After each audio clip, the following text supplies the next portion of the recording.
Welcome back to the channel.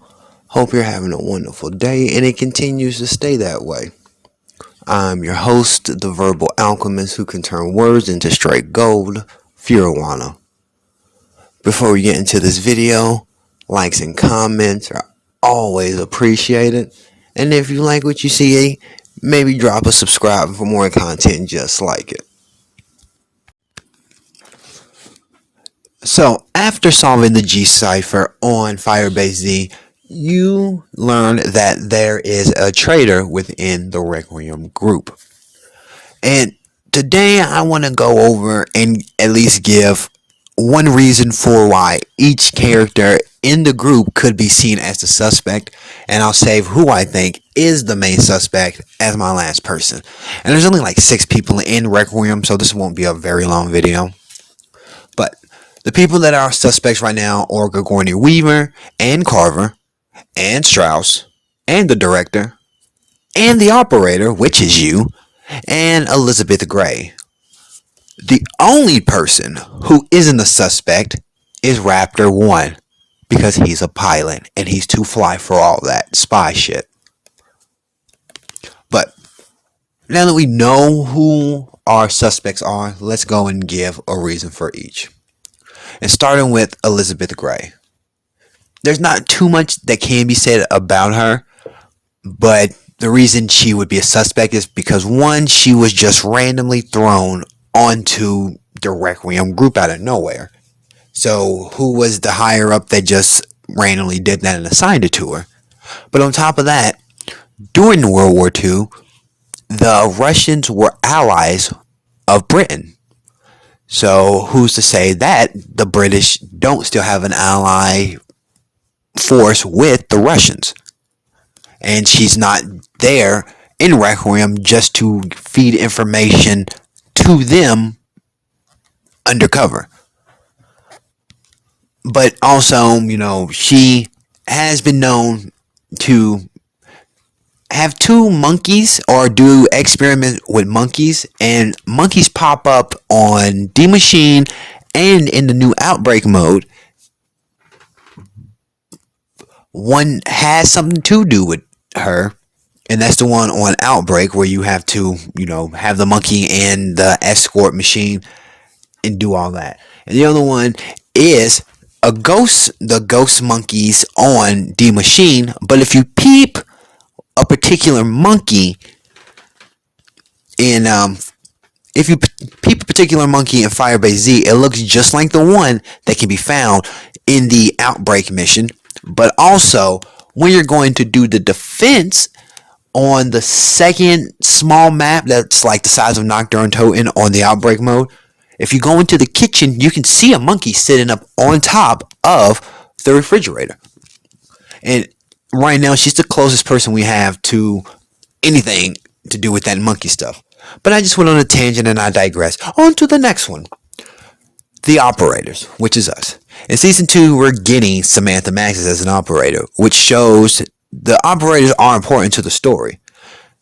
This could be a way for Treyarch to give the operators some importance by having one of them be a spy for Omega or a sleeper agent. The third person that I suspect on all of this is Oskar Strauss. And that's because his German background, pretty much.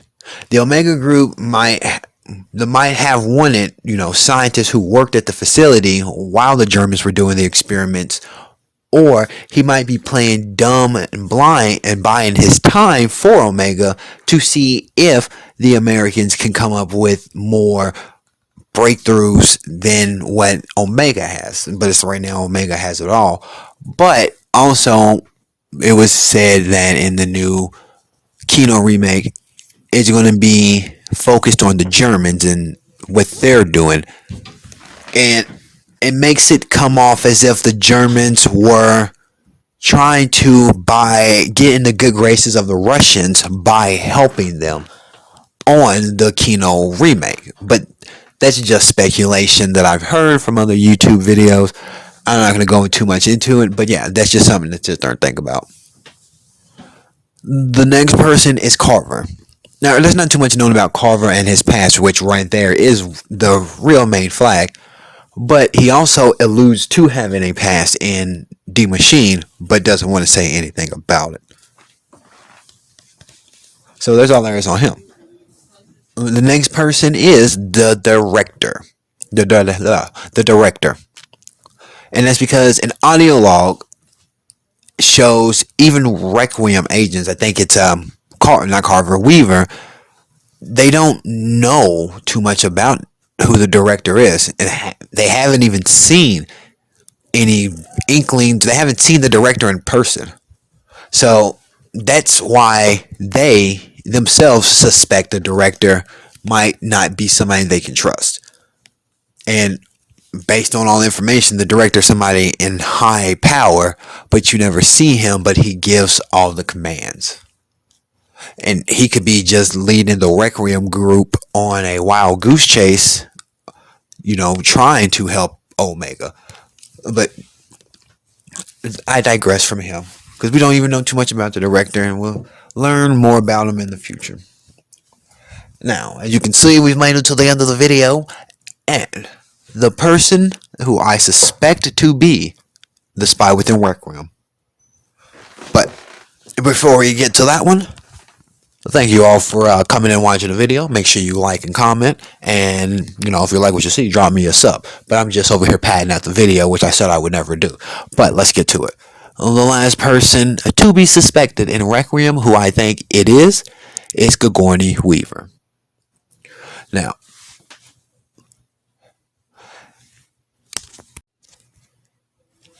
the reason that I suspect Weaver as the spy in Requiem is because I didn't know until here recently that in the old Black Ops story, he was a Russian-born deep cover spy. And seeing that this is a whole new story, a new timeline and all, who's to say that he still isn't that Russian-born sleeper agent? Well, I call him a sleeper agent, but yeah, a deep cover spy, pretty much. Who's to say that's still not his background now? On the Firebase Z map, a comment was made about.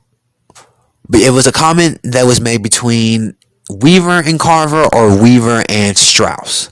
I think it was Weaver and Carver. But they were pretty much talking about Revnov's loyalties because of his nationality being Russian himself, and no matter how loyal he is to Maxis, at the end of the day, he's Russian, and he's always going to have loyalty to his Russian blood.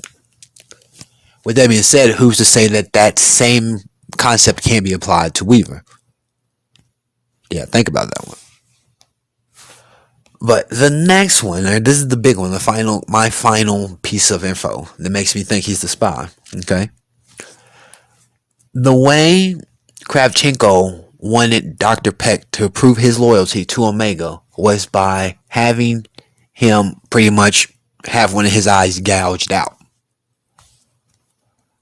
The reason Weaver doesn't have an eye is because Kravchenko gouged it out himself.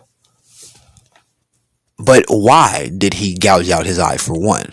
Because this is a whole new story, and if, it wasn't the reason in the past Black Ops, there has to be a new reason.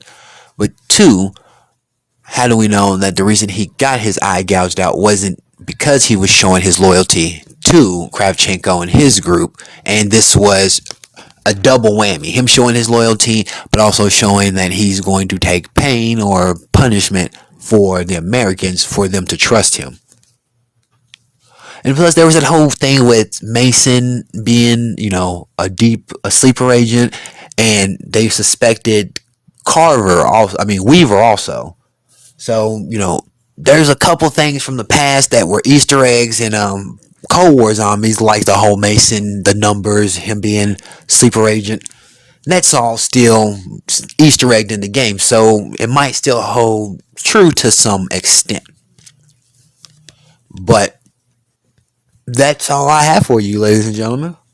These are my theories, though. Only time will tell who is.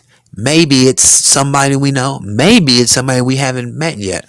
Or maybe it's just all an elaborate ruse to cause infighting at Requiem the same way Zemo caused infighting within the Avengers. But that's all I have for you today. I am your host, Firawana. Thank you for coming through. Have a wonderful rest of the day, and I will see you next time. Peace.